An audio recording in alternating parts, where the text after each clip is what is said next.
Hello students, welcome to this video. In this video for 9th standard subject Science and Technology part first.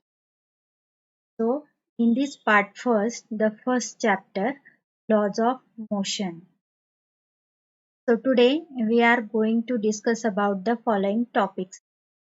First topic is distance time graph for uniform motion and non-uniform motion. म्हणजे एक समान आणि एक समान गतीचा अंतर काल आलेख आपल्याला अभ्यासायचा आहे. Second topic is equation of motion using graphical method. म्हणजे गतीचे जे समीकरण आहेत ते आपल्याला आलेख पद्धतीने बघायचे आहेत. आता हे समीकरण कोणी स्टडीड केले? Newton studied motion of an object and gave a set of 3 equation of motion. जे न्यूटनने वस्तूच्या गतीचा अभ्यास केला आणि आपल्या समोर त्याने ह्या 3 समीकरणांचा संच मांडला. So these relate the displacement, velocity, time and acceleration.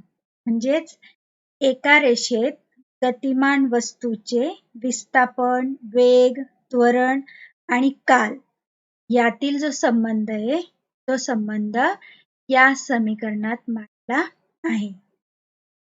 So the first equation is equation describing the relation between velocity and time. म्हणजे वेग आणि काल यातील जो संबंध आहे तो आपल्याला समीकरणाद्वारे बघायचा आहे. Second is equation describing the relation between displacement and time. म्हणजे विस्थापन आणि काल यातील जो संबंध आहे तो आपल्याला समीकरणाद्वारे बघायचा आहे. Third is equation describing the relation between displacement and velocity. जे विस्थापन आणि वेग यातील जो संबंध आहे तो आपल्याला समीकरणाद्वारे बघायचा आहे. And the last topic is uniform circular motion. So let's study the first topic. Distance time graph for uniform and non-uniform motion. म्हणजे एक समान आणि एक समान गतीचा अंतर आणि काल हा आलेख आपल्याला बघायचा आहे. The following table shows the distances covered by a car in a fixed time intervals. म्हणजे एक कार ठराविक कालावधीने काही ठराविक अंतर जे आहे ते पार करते, कव्हर करते. ते तुम्हाला खाली टेबलमध्ये दिलेलं आहे. टेबल बघा. Time in seconds and distance is metre. Distance in metres. So time in second that is 0, 10, 20, 30, 40, 50, 60 and 70. आता याच्यामध्ये आपल्याला मागच्या व्हिडिओमध्ये जसं आपण बघितलं होतं इक्वल टाइम इंटरवल्स आपल्याला कॅल्क्युलेट करायचा आहे. तर मग कसा कॅल्क्युलेट करतो? That is 10 minus 0 that is 10. 20 minus 10 that is 10. 30 minus 20 that is 10. 40 minus 30 that is 10. म्हणजे इथं इक्वल टाइम इंटरवल्स काय आहे? 10 second. So these equal time intervals covered the following distances in meter. So first time interval, the car covered the distance 0 meter. Then second time interval, car covered the distance by 15 meters. Then next interval 30 meters. Then next interval, the car covered the distance is 45 meters and so above. So this time and distance table to plot the graph. आता हा time आणि डिस्टन्सचा जी माहिती आहे ती आपल्याला ग्राफद्वारे बघायची आहे. So taking time on x axis and distance on y axis. जे आपल्याला टाइम हा x axis वर घ्यायचा आहे. See the graph. Time taken along x axis and distance taken along y axis. बघा इथे टाइम घेतला x axis वर, डिस्टन्स घेतलेला आहे y ऍक्सिस वर and then plot the graph. बघा इथे आपल्याला ग्राफ प्लॉट करायचा आहे. आता इथे मी ग्राफ जो आहे तो प्लॉट केलेला आहे. मग ऑब्झर्व द ग्राफ. आता ग्राफचं निरीक्षण करा. So a car covers equal distances in equal time intervals. Thus the graph between distance and time is a straight line. बघा कारने काय केलंय एक समान गतीमध्ये कार समान कालावधीत समान अंतर पार करते. समान अंतर म्हणजे कसं बघा डिस्टन्स किती आहे 0 15 मग 15 minus 0 that is 15 30 minus 15 that is 15 45 minus 30 that is 15 60 minus 45 that is 50 म्हणजे इक्वल डिस्टन्स ती कार काय करते कव्हर करते in equal time intervals.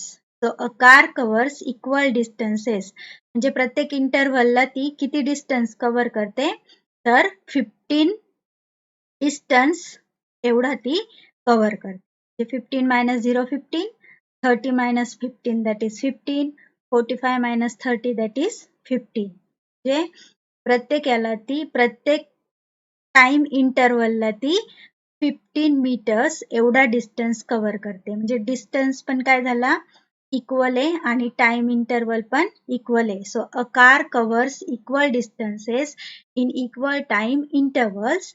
Thus the graph between distance and time is a straight line.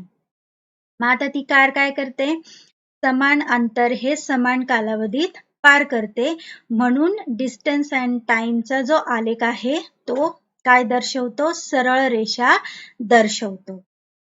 Is a straight line.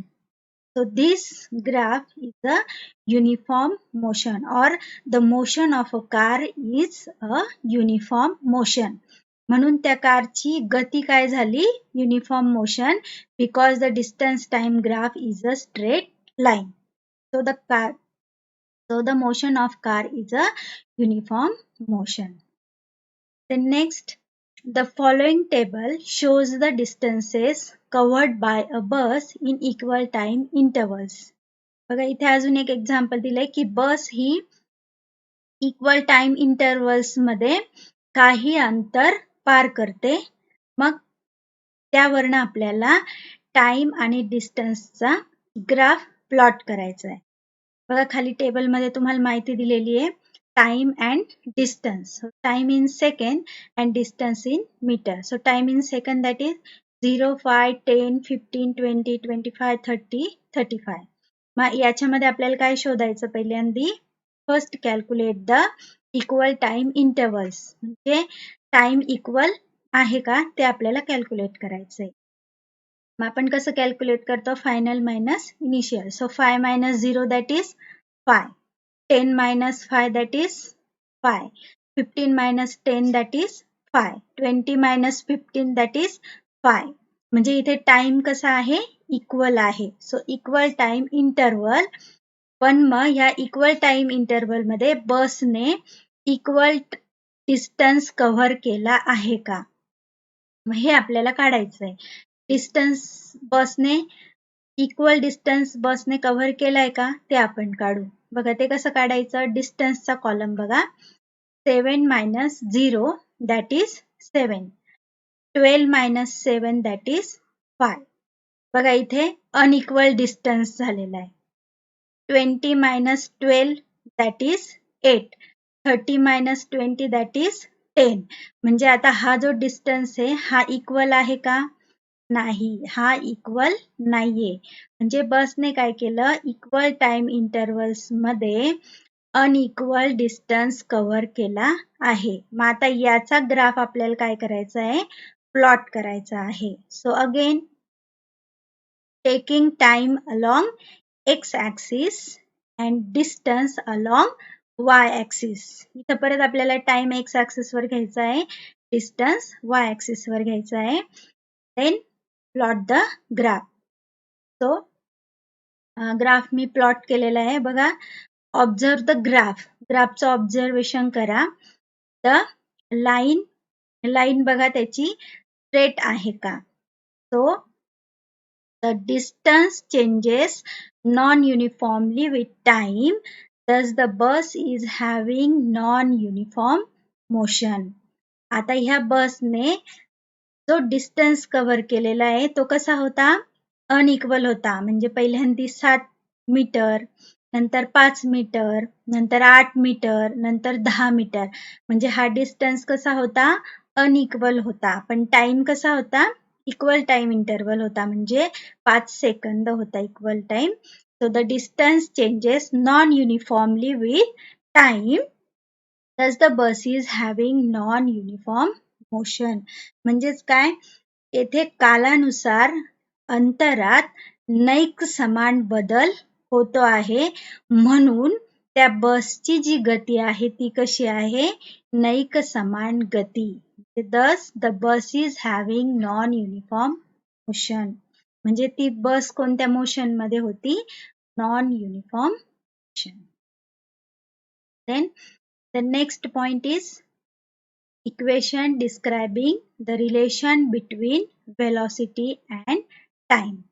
म्हणजेच वेग आणि काल यांच्याशी संबंधित असलेलं जे समीकरण आहे, तर हे आपल्याला बघायचंय. So first see the graph. पहिल्यांदी ग्राफ बघा, याच्यामध्ये सगळी माहिती ग्राफ मध्ये दिलेली आहे. In figure, the object starts from the point A in the graph with velocity u. बघा, ग्राफ मध्ये बघा, x axis y axis, त्याचा ओरिजिन O, पण आपल्याला ओरिजिन पासनं सुरुवात नाही करायची, थोड्या अंतराने आपल्याला सुरुवात करायची आहे. So the point A is the starting point. म्हणजे स्टार्टिंग पॉइंट असल्यामुळे तो काय झाला, आपला इनिशियल व्हेलॉसिटी. मग इनिशियल व्हेलॉसिटी आपण कशाने डिनोट करतो, u ने. म्हणून तिथं दिलंय बघा u. So A is the starting point. So from A, its velocity keeps increasing after time t and it reaches the point B. बघा, ए पासनं वस्तू गतिमान व्हायला सुरुवात झालीये आणि ती गतिमान होऊन म्हणजे विथ टाइम, म्हणजे काळानुसार ती कुठे पोहोचते, पॉइंट बी पर्यंत पोहोचते. मग आता ती पोहोचल्यानंतर त्यांच्यामधला जो डिस्टन्स आहे तो आपल्याला कॅल्क्युलेट करायचा आहे with velocity and time. So in graph, suppose AO is the initial velocity. So, and B is the final velocity and A is the initial velocity. So, point B, draw the perpendicular line on y-axis and this point, the name is E. And then point B, that is final velocity, draw the perpendicular line on x-axis and the name given is C. बघा, आपण B पासून एक perpendicular Y वर टाकला, Y axis वर, आणि एक perpendicular X axis वर टाकलाय. म्हणजे आता BC ही काय झाली आपली final velocity. It is denoted by V. And EO, it is also a final velocity and it is denoted by V. Then again, starting point A, draw a perpendicular line on BC. आता A पासनं परत काय करायची, एक line BC वरती perpendicular टाकायची and the name is D. त्याचं नाव काय आहे बघा, D. आता इथे आपल्याला दोन फिगर मिळतात बघा, AOCD रेक्टँगल आहे आणि ADB इज अ ट्रायंगल. बघा, आता AO is a initial velocity and DC is also a initial velocity. AO and DC are opposite sides, so opposite sides are equal. Then OC is the time and AD is also a T because OC and AD are also opposite sides. So OC is T and AD is also T. So the initial velocity of the object. आता ऑब्जेक्टची initial velocity त्याला कशाने denote करतो आपण u ने. So u is equal to OA is equal to DC. So see in figure. AO is equal or OA is equal to u and DC is equal to u, the initial velocity, and the opposite sides are equal. Then the final velocity of the object. Final velocity object कशाने denote करतो v ने. So v is equal to OE is equal to BC. बघा graph मध्ये बघा OE and BC, these are the final velocity. So it is v. And then time t. Time t is denoted by OC and AD. बघा OC हा t ने दाखवला आहे and OC च्या opposite side कोणती आहे AD आहे. So these sides are equal. So OC is T, then AD is also T. So time T is equal to OC is equal to AD. बघा आता आपल्याला इथे फायनल व्हेलॉसिटीने सुरुवात करायची आहे. म्हणून फायनल व्हेलॉसिटी कुठे आहे बी पासून आहे. तर मी बी ची जी साइड आहे ती आपल्याला घ्यायची. So BC is equal to BD plus DC. बघा BC बघा आणि बिटवीनेस आलेला आहे D आलेला आहे बघा. मग बिटवीनेस कसा कॅल्क्युलेट करतो आपण, कसं इक्वेशन तयार होतं BC is equal to BD plus DC. Then BC काय आहे final velocity that is V. So V is equal to BD. BD ही काय आहे चेंज इन व्हेलॉसिटी. बघा BC ही फायनल व्हेलॉसिटी आहे V आणि DC ही इनिशियल व्हेलॉसिटी आहे आणि BD ही काय झाली change in velocity. Change in velocity म्हणजे काय final velocity minus initial velocity. म्हणजे इथे आपल्याला कॅल्क्युलेट काय करायचं आहे BD कॅल्क्युलेट करायचं आहे. म्हणून BC is V is equal to BD. BD calculate करायचा आहे तो काय आहे चेंज इन व्हेलॉसिटी आहे म्हणजे final minus initial plus DC. DC काय आपला इनिशियल व्हेलॉसिटी आहे म्हणून U. V is equal to BD plus U. So interchange the equation, that is BD is equal to V minus U. So it is the first equation. Then find the value of BD. BD ची value आपल्याला काय करायची आता find करायची आहे म्हणजे आपल्याला equation मिळणार आहे रिलेशन बिटवीन व्हेलॉसिटी अँड टाइमचं. मग आपल्याला कसला आधार घ्यावा लागेल आता इथं ॲक्सेलरेशनचा. So therefore A is equal to change in velocity divided by time. हा आपला ॲक्सेलरेशनचा फॉर्म्युला आहे. मग चेंज इन व्हेलॉसिटी म्हणजे काय final velocity minus initial velocity. आता चेंज इन व्हेलॉसिटी काय इथे आपली BD आहे कारण फायनल आहे BC आणि इनिशियल आहे DC. So therefore A is equal to change in velocity म्हणजे काय final velocity minus initial velocity divided by time. मग आता फायनल व्हेलॉसिटी म्हणजे काय therefore A is equal to final velocity means BC. So BC minus initial velocity means DC. So BC minus DC divided by time is OC. Therefore A is equal to BC minus DC divided by OC. Then put the value of this. Therefore A is equal to what is BC minus DC? That is BD म्हणजे change in velocity. बघा graph मध्ये बघा BC minus DC केलं तर आपल्याला काय मिळतं BD. So BD divided by OC means time. So put the time. So A is equal to BD upon T. So interchange आपल्याला BD ची व्हॅल्यू कॅल्क्युलेट करायची आहे म्हणजे आपल्याला T हा कुठे न्यावा लागेल A कडे. So interchange the equation. Therefore BD is equal to 80. जेव्हा BD ची व्हॅल्यू काय आली? 80 आली. So put the value of BD is equal to 80 in equation first. So what is the equation first? That is BD is equal to V minus U.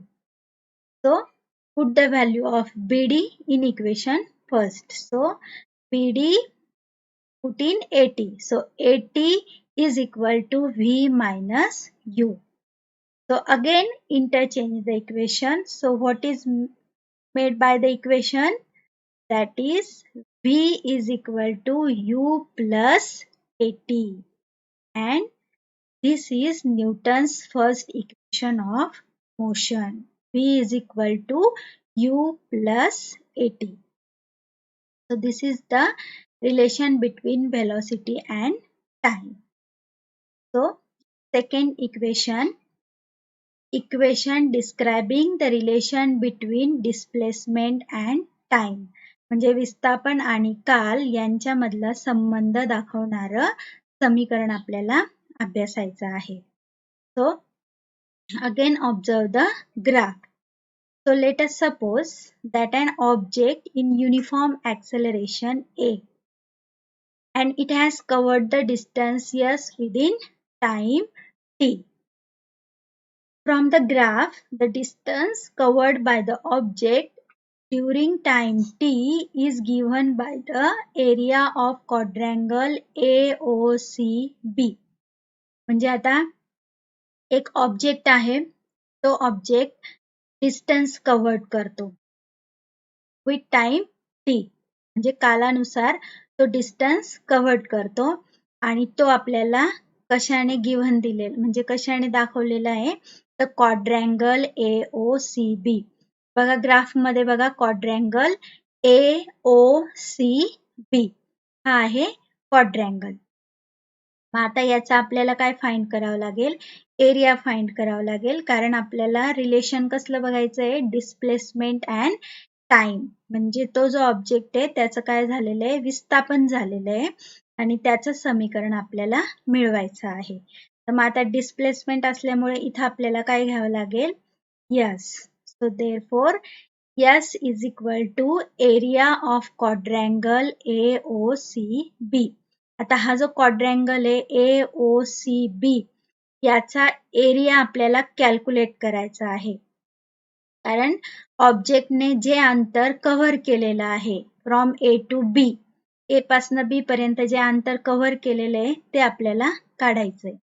तर बघा इथे हा क्वाड्रँगल जो आहे याच्यामध्ये दोन फिगर तुम्हाला दिसत आहे. कोणत्या फिगर बघा बरं? तर एक रेक्टँगल दिसतो आहे आणि एक ट्रँगल दिसतो आहे. रेक्टँगल AOCD हा रेक्टँगल आहे आणि ADB हा ट्रँगल आहे. मग जर आपल्याला एरिया ऑफ क्वाड्रँगल काढायचा असेल तर आपल्याला काय करावं लागेल? एरिया ऑफ रेक्टँगल आणि एरिया ऑफ ट्रँगल यांची बेरीज करून, म्हणजे त्यांचा एरिया काढायचा आणि त्या दोघांची बेरीज करून मग आपल्याला एरिया ऑफ क्वाड्रँगल AOCB मिळेल. बघा मग एरिया ऑफ क्वाड्रँगल मध्ये किती फिगर आल्या? दोन आल्या. हा, रेक्टँगल आणि ट्रँगल. त्याचा एरिया आपल्याला फाइंड करायचा आहे, म्हणजे आपल्याला कशाचा मिळेल? Area of quadrangle. मग therefore S is equal to area of rectangle AOCD plus area of triangle ADB. म्हणजे या दोघांचा एरिया आपण कॅल्क्युलेट करू first. So what is the formula of area of rectangle? मग एरिया ऑफ रेक्टँगलचा formula काय आहे? तर area of rectangle is equal to length into breadth. आणि what is the formula of area of triangle? So area of triangle is half into base into height. हेच आपल्याला इथे काय करायचं आहे? वापरायचं आहे. So therefore S is equal to AD into AO plus half into AD into BD. आता हे कसं आलं बघा. एरिया ऑफ रेक्टँगलचा फॉर्म्युला काय आहे? Length into breadth. इथे लेंथ काय घेतली आहे? AD. बघा फिगर मध्ये बघा. एडी ही लेंथ आहे, रेक्टँगल बघा AOCB याची लेंथ काय आहे, एडी आहे, ती घेतली मी एडी इंटू एओ. एओ काय आहे, ब्रीड्थ आहे, म्हणून ती घेतली ब्रीड्थ एओ, म्हणजे AD into AO plus area of triangle. Area of triangle म्हणजे काय, half into AD into BD. मग हाफ इंटू, आता याची बेस काय आहे, एडी आहे, so base is AD into height काय आहे ट्रँगलची, BD, so into BD. So put the value of these. Therefore, S is equal to AD means T because OC is T. So opposite sides of OC is AD. So it is also T.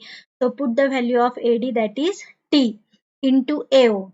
AO ची value काय आहे, U, initial velocity. So put the value of AO, that is U. So T into U plus half into AD is what, T. So put the value of AD is T into AT. So what is the value of BD? बघा मागच्या equation मध्ये आपण BD ची value calculate केली होती, आठवते का? बघा A is equal to BD upon T. So therefore BD is equal to AT. मग आता ही जी BD ची व्हॅल्यू आहे AT ती आपण याच्यामध्ये पुट केलेली आहे. So BD is equal to AT. So the equation is S is equal to T into U plus half into T into AT. So rearrange the equation.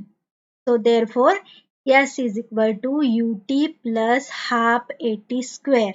आता इथे T square आलाय, T square कसा आला बघा, T into U म्हणजेच काय, UT, then plus half T into AT, T into T आलेला आहे, T into T म्हणजेच काय येतो, T square, म्हणजे T चा दोनदा गुणाकार आलेला आहे, T into T, that is T square. So therefore AT square.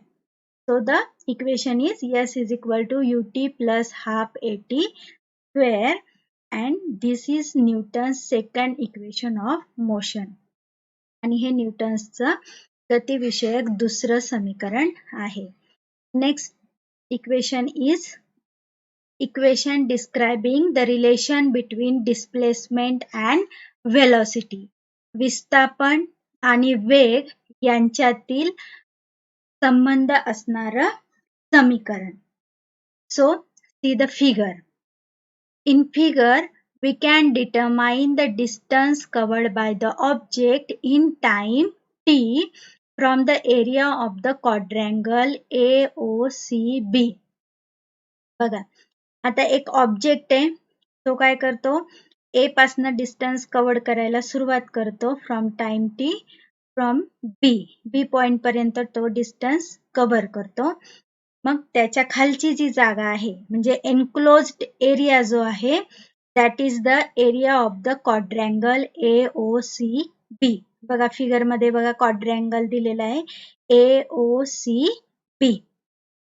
मग आता हा जो क्वाड्रँगल आहे हा कशासारखा दिसतो बघा, एक फिगर आहे त्याच्यासारखा हा दिसतो आहे. कोणती फिगर आहे, that is trapezium.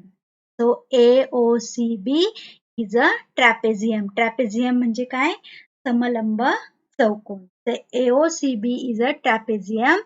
So we can use the formula for its area. मग आता याचा एरिया कॅल्क्युलेट करण्यासाठी आपल्याला कशाचा आधार घ्यावा लागेल, the formula of area of a trapezium. So therefore S is equal to area of trapezium AOCB. मग आता area of trapezium आपल्याला घ्यायचा आहे. So what is the formula of area of trapezium? That is, therefore S is equal to half into sum of lengths of parallel sides into distance between the parallel sides. Sum of lengths of parallel sides कोणाच्या, तर ट्रॅपेझियमच्या. बघा figure मध्ये बघा ट्रॅपेझियमच्या parallel sides कोणत्या आहे, म्हणजे समांतर बाजू कोणत्या आहेत, तर AO and BC. AO and BC are the parallel sides into distance between the parallel sides. Into काय आहे, distance between the parallel side, म्हणजे त्या दोन पॅरलल साइड्स आहे त्याच्यामधला डिस्टन्स किती आहे, तर तो दिलेला आहे आपल्याला OC म्हणजेच T दिलेला आहे. मग या फॉर्म्युल्यामध्ये आता आपण व्हॅल्यू टाकू बघा. Therefore S is equal to half into sum of lengths of parallel sides. सम आलेली आहे म्हणजे पॅरलल साइडची काय करायची, बेरीज करायची. पॅरलल साइड कोणत्या आहे, ट्रॅपेझियमच्या AO and BC. So S is equal to half into AO plus BC into distance between the parallel sides. मग या दोन पॅरलल साइड मधला डिस्टन्स काय आहे, OC. So into OC. So put the value of these. So therefore S is equal to half into, so AO is initial velocity. So put the AO is U plus BC is the final velocity, that is V. So BC is V. So U plus V into OC is T. So put the OC is T. So therefore the equation is S is equal to half into U plus V into T. So therefore to calculate the value of T. आता इथे आपल्याला काय करायचंय, T ची value calculate करायची, म्हणजे T ची value आपल्याला शोधायची आणि ती त्या इक्वेशन मध्ये टाकायची. मग आता T ची व्हॅल्यू आपण कशी शोधणार बघा. Therefore A is equal to V minus U upon T. बघा ऍक्सेलरेशनची इथं मदत घ्यायची आपल्याला. ऍक्सेलरेशनचा फॉर्म्युला काय आहे, final velocity minus initial velocity divided by time, म्हणजे V minus U divided by T. आता ह्या इक्वेशनला जर आपण इंटरचेंज केलं तर आपल्याला T ची व्हॅल्यू मिळते. कशी बघा, T हा कुठे घ्यायचा, A कडे घ्यायचा. मग कसं इक्वेशन तयार होईल, therefore T is equal to V minus U divided by A. बघा आता इथं आपल्याला कसली व्हॅल्यू मिळाली, T ची व्हॅल्यू मिळाली. काय मिळाली, V minus U divided by A. So put the value of this T in equation. So now the equation is, therefore S is equal to U plus V divided by 2 into T ची value put करायची. इथे T ची value काय काढली आपण, V minus U divided by A. बघा S is equal to U plus V, हा हाफचा जो 2 आहे तो मी त्याच्या खाली रिअरेंज केला. U plus V divided by 2 into V minus U divided by A. So rearrange the equation. So therefore 2AS is equal to V square minus U square. आता V square minus U square कसं आलं, तो formula is A minus B square is equal to, what is the factors, A plus B and A minus B. तोच आपण इथे वापरलेला आहे, म्हणजे U plus V into V minus U म्हणजेच काय, V square minus U square. Into आलेला आहे मध्ये, त्याच्यामुळे VV that is V square plus minus minus and U means U square. So आणि 2A जे आहे ते आपण S कडे नेले. So therefore 2AS is equal to V square minus U square. Now rearrange the equation. So what is made by the equation, that is therefore V square is equal to U square plus 2AS, and that this is the Newton's third equation of motion. म्हणजे हे न्यूटनचे गतिविषयक तिसरं समीकरण. Then the next topic is uniform circular motion. म्हणजेच काय, एक समान वर्तुळाकार गती. When an object is moving with constant speed along a circular path, the change in velocity is only due to the change in direction. म्हणजे एखादी वस्तू जर कॉन्स्टंट स्पीडने सर्क्युलर पाथला मूव्ह होते तर त्याची व्हेलॉसिटी चेंज होते due to change in direction, म्हणजे त्याचं डिरेक्शन चेंज झालं की व्हेलॉसिटी पण काय होते, चेंज होते. Hence it is a accelerated motion, मग त्याला काय म्हटलं जातं, त्वरणित गती. But what is mean by uniform circular motion? When an object moves with constant speed along a circular path, the motion is called uniform circular motion. म्हणजे समजा एखादी वस्तू ही सर्क्युलर पाथ म्हणजे वर्तुळाकार गतीने जर सारख्याच अंतराने फिरत असेल तर अशा गतीला काय म्हटलं जातं, एक समान वर्तुळाकार गती. बघा इथे तुम्हाला एक ऑब्जेक्ट दिसतोय वर्तुळाकार, याचा आपण थोडासा आधार घेऊया. If an object, suppose object is A, बघा इथे तुम्हाला एक ए दिसतोय, so A is the object moving along a circular path of radius R. बघा आता ही जी वर्तुळाकार तुम्हाला वस्तू दिसते आहे, तर तिचा रेडियस काय आहे, आर आहे. सो रेडियस आर, आणि ए हा काय आहे, ऑब्जेक्ट आहे. Takes time T to come back to it starting position. बघा आता ए हा ऑब्जेक्ट हा काय करतो, ए पासनं वर्तुळाकार फिरायला सुरुवात करतो आणि विथ टाइम म्हणजे काळानुसार तो वर्तुळाकार फिरायला सुरुवात करून तो परत कुठे पोहोचतो, पॉइंट ए वरच पोहोचतो. म्हणजे इथे starting point and finishing point is a. So its speed can be determine using the formula given below. आता बघा ए हा सुरुवात झाली आणि तो पूर्ण वर्तुळाकार फिरून परत तिथेच आला, म्हणजे त्याच्यातला जो डिस्टन्स आहे तो आपण खालील फॉर्म्युल्यानुसार कॅल्क्युलेट करू शकतो. So what is the formula? That is speed is equal to circumference divided by time.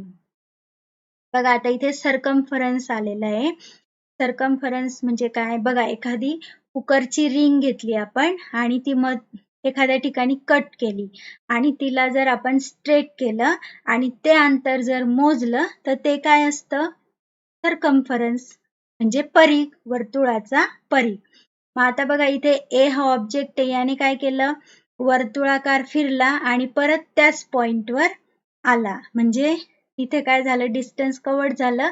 कसं झालं तर सर्कम्फरन्स. म्हणून आपल्याला त्याचा जर सर्कम्फरन्स कॅल्क्युलेट केला तर आपल्याला त्याने किती डिस्टन्स कव्हर केला हे मिळेल. पण डिस्टन्स कव्हर करताना त्याला जो टाइम लागला तो पण आपल्याला त्यामध्ये घ्यावं लागेल. So formula is speed is equal to circumference upon time. आता सर्कम्फरन्सचा इथं आपल्याला परत काय घ्यावं लागेल, फॉर्म्युला घ्यावा लागेल. मग सर्कम्फरन्सचा फॉर्म्युला आठवतो का तुम्हाला? So V is equal to 2 pi R. बघा सर्कम्फरन्सचा फॉर्म्युला काय आहे, 2 पाय आर. तो आपण सर्कम्फरन्सच्या जागेवर घेतला आहे. Speed that is V. V is equal to सर्कम्फरन्सचा फॉर्म्युला वापरला 2 pi R and time is t. So divided by t. So V is equal to 2 pi r divided by t, and that is the formula to determine the distance of the moving object. म्हणजे आपल्याला जो काही circular path आहे तो आपल्याला V is equal to 2 pi r upon t ह्या सूत्राने calculate करता येईल. That is the uniform circular motion. So the example of uniform circular motion is the motion of a stone in a sling. बघा uniform circular मोशनचं एक example आहे जे तुम्हाला माहिती आहे. बघा शेतकऱ्याकडे पीक जे असेल तर पिकांवर पक्षी दाणे खायला येतात. बघा कणसांवरचे दाणे खायला येतात. मग ते जर उडवायचे असतील तर बहुतेक शेतकरी काय करतात की गोफण असते ती गोफण फिरवली जाते. मग तिची जी मोशन आहे ती मोशन कोणती आहे, uniform circular motion. That is the best example of uniform circular motion, the motion of a stone in a sling. The next example is a bicycle wheel. बघा, सायकलचं जे चाक आहे त्याची जी मोशन आहे ती पण best example of uniform circular motion. And in day to day life the example is, बघा तुम्ही एसएल वर्ल्ड अशा ठिकाणी गेलेला असाल तर तिथे आपण जे फेरिस व्हील बघतो, म्हणजे फेरिस व्हील म्हणजे आकाश पाळणा, त्याची जी मोशन असते that is the uniform circular motion. And that is the best example of uniform circular